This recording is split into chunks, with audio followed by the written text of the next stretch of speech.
I've read about him, but Oh, I don't know him personally. he's an elite level amateur. He's big too, and he can fight. I truly believe he's the one to watch in this area. I just because they fought guys that have been tough, but he got reconnecting again. But they fought guys that are tough that he should beat, but that'll give him some pushback, and they've not blink. They're like, okay, we'll take that. So I believe, and he's handled everybody easily.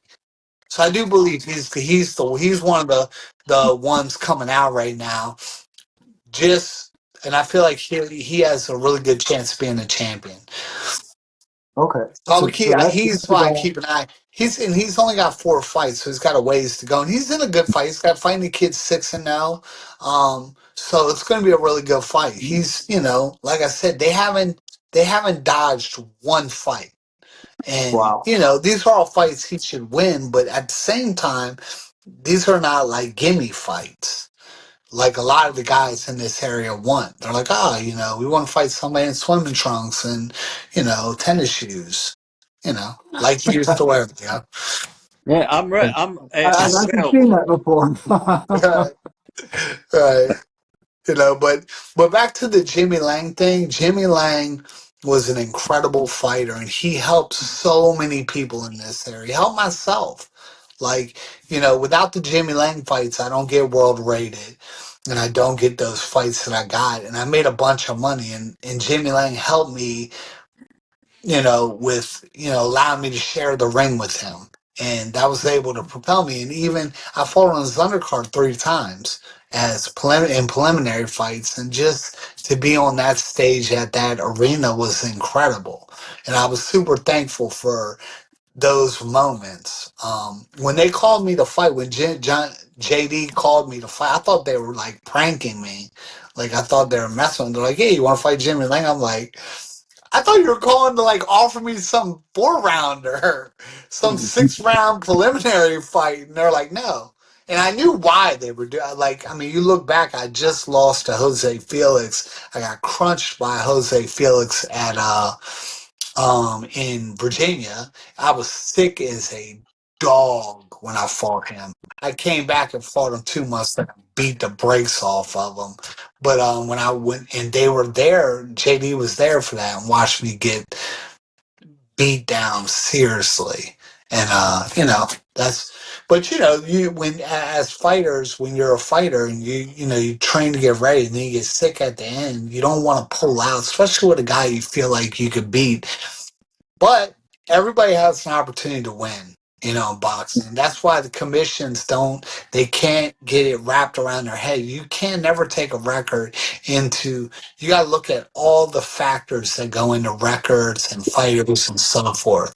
And if you have a hand, a heart, and, arm, you could do damage. Yeah. Well, yeah, that Jimmy Lang fight was a great fight, and the few Mhm. times I've met Jimmy Lang, he seems like a really good guy, like you said. Yes. So Mhm. wish his kid all the best. I remember watching. I think I'd retired by then, but I remember watching you fight in the finals of the Golden Gloves, and it moved away from Hillcrest Heights at the time because it used to always be in Hillcrest Heights.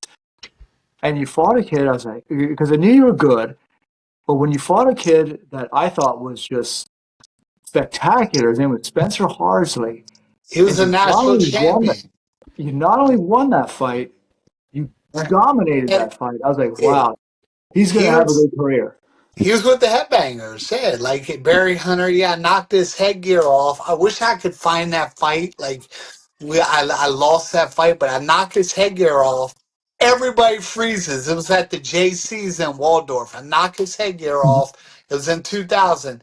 And then I crush him. I just dome him. Like everybody just stopped. I was like, you know what? Freebie, bang!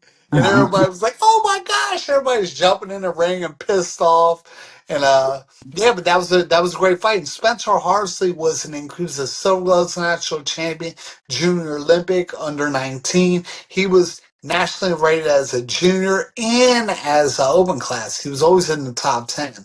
Didn't Wow. have the greatest pro career, but really good amateur. And Oh, yeah, definitely. that was 2000 Golden Gloves. Yep. All right. Well, Leo, do you want to give us any closing thoughts and we can wrap this up? Yeah, Tony, I really appreciate you coming on. The reason why we started this channel is because there's a lack of any boxing news in the general area, and having you on has enlightened us that there's really a lot going on here that Mhm. I didn't even know was going on. So, uh, this will be a great help for the fighters and then for the fans of the area to see what's all going on and everything that's in the works.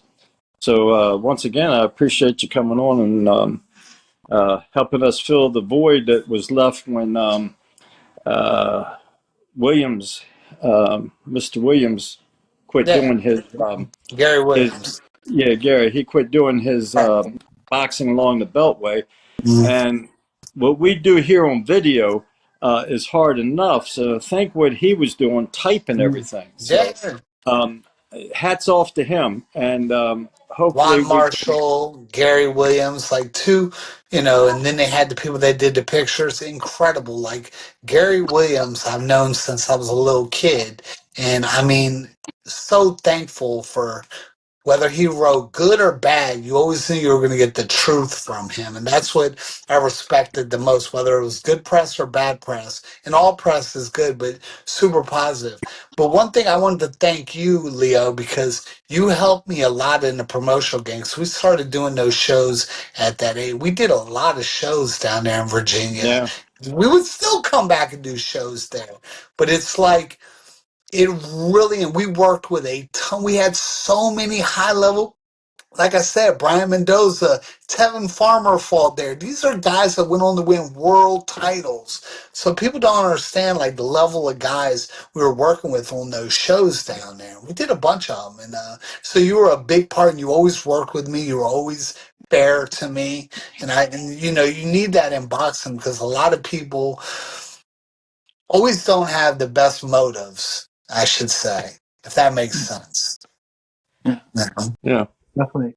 Well, Leo, thank you as always. Tony, thank you for not only appearing on the show, but doing your part to keep boxing live and to keep boxing interesting. Because Yeah. I've only heard good things about your events. And thank you all for watching. We'll see you on the next one.